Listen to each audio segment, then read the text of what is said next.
everybody, John Van Dyke here for New Jersey Exposed. Today is Sunday, June 27, 2021. Time is 7:20 p.m. Jersey time. Alright, well, we got another one of those stories of some well-trained professional heroes. You know, don't forget that word. Heroes. They are all heroes according to the bootlickers. So we must include that whenever we talk about police. We must describe them as being professional. Another one I heard was dedicated, so maybe we can make it now another more well-trained, dedicated professional heroes out risking your life, my life, and everybody's life as they protect and serve the government. This one comes out of Los Angeles. It's reported in the LA Times. And the date on this is June 22nd, 2021. It's a very tragic story here. And it reads as follows. Lawsuit alleges LA County Sheriff's deputies beat black man during traffic stop.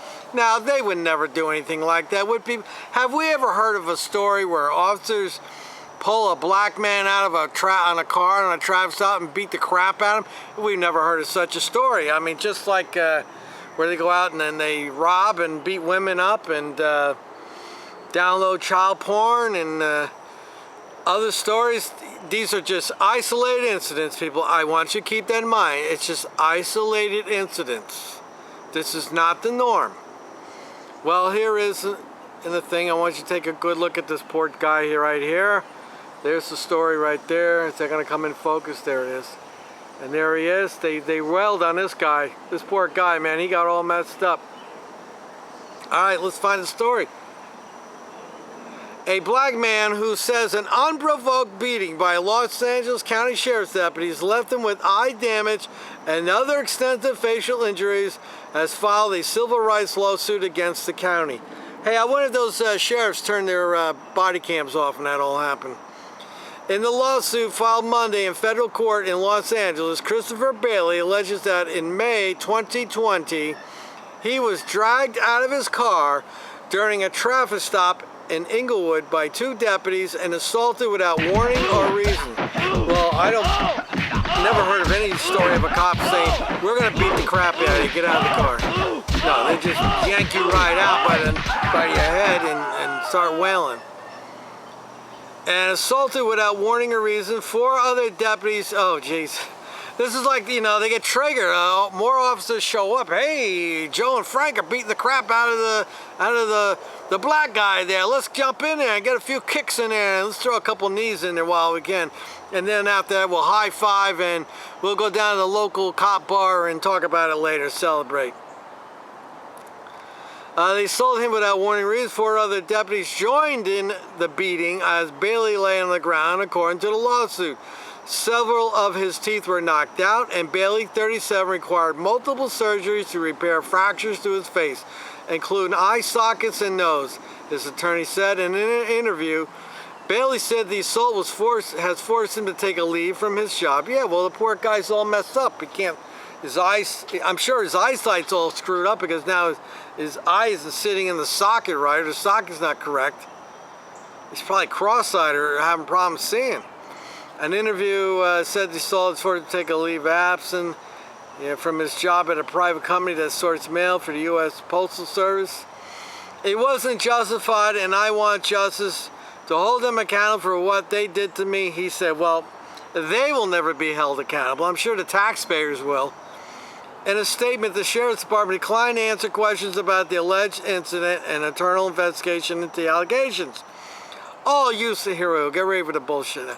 All use of force in this which resulted in injury are unfortunate, the statement said. Due to his pending litigation and under advice of counsel, we are unable to offer further details at this time. The Times was unable to reach attorneys for the deputies accused of being involved in the beating. The Sheriff's Department did not respond to questions about the current employment status of the sheriffs. Oh, I'm sure they're still being fully paid and having a good time and nothing's changed in their life. According to the lawsuit, on May 4, 2020, Bailey was driving home from work. This poor guy, you know, you got a black man out there working, trying to do the right thing, trying to live the American dream. He's got a job, he's got a car, and look what happens. Two deputies, when he was stopped on Prairie Avenue for allegedly straddling the road's lane. Yeah, the guy was probably tired.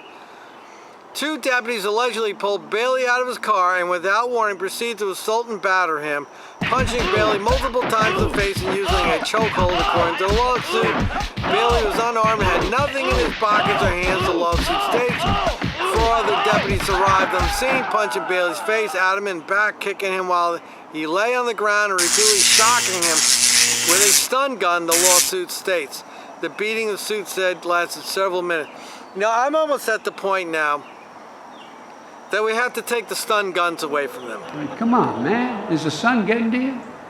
Because we see what they do with these stun guns. There's two things, you know, two tools that we have given these heroes, and they use it for the wrong purpose. One is the stun gun, and the other is the canine mutt. They use the mutt to bite the crap out of you, and use the stun gun to tase you, because the stun gun is not going to leave any bruises. Maybe a little burn mark where it goes in your skin, but it's not going to break your skull or your ribs or cause internal injuries. Could stop your heart, maybe.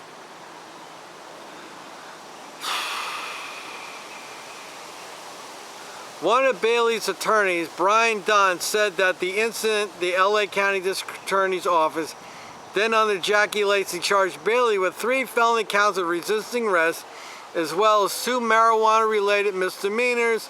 The felony charges, as well as the other misdemeanors, were dropped last week. Bailey pleaded no contest to and was found guilty of other misdemeanors and vehicle code violations. You know, there was no problem. This guy was going to work, going home, going to work, home. No problem till these heroes, these zeros, got involved, pulled him over, screwed him over victimless crimes. Got to remember, anything you do in your car, it's victimless crimes. And they escalated by punching him and dragging him out of the car. And I'm sure if there's video, they'll keep yelling, "Stop resisting, stop resisting," as they're choking and kicking him in the ribs and everything. There's got to be video out there of this. Tony Jaramillo, another lawyer for Bailey, dismissed an allegation which she said is included in a sheriff's department report. I bet the reports all contradict what the video shows. It's got to be video on this. The department report about the incident that Bailey moved his elbow backward when he was out of the car and struck one of the officers in the head.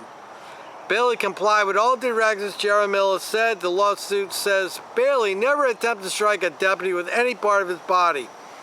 Bailey's attorneys provided to the Times video recorded by once again the camera has made its entrance by a bystander,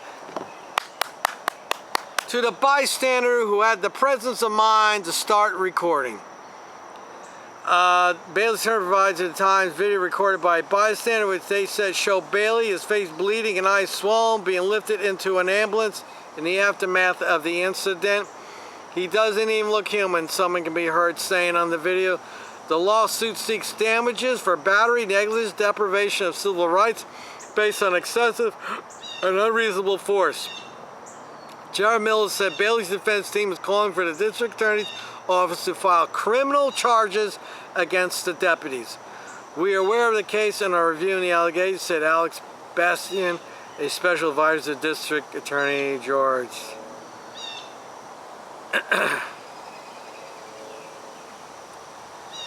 Well, it's very unfortunate, and I am not surprised, because this is the kind of stories we always hear coming out of Los Angeles, where they just beat the crap out of people. That's the one unique thing over in Los Angeles, California, that area over there, is they like to beat the crap out of you.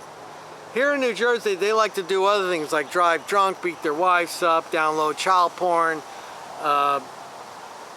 other deviant things like stupid stuff. They like to do that. But so once again, another reason to abolish qualified immunity, make these cops have a dog in a fight, and hold them personally accountable, because this crap will never stop until the cop is personally held liable. Worst case scenario, these cops would lose their job. I don't think they lose the job because obviously they haven't. Nothing will happen to them. The lawsuit will get settled, and once again, taxpayers will be held responsible for the actions of bad cops. I'll put the link in the description. You go read the whole story yourself. Let me know what you think in the comment section. Until next time, people. You know, a lot of my brothers are dead or gone, but they've been hanging on the block a little too long. What can I say? I hope they live to see a brighter day. And the ones that are doing fine, God bless you, 'cause you're doing fine. At the end of the day, don't forget about me. I'll stay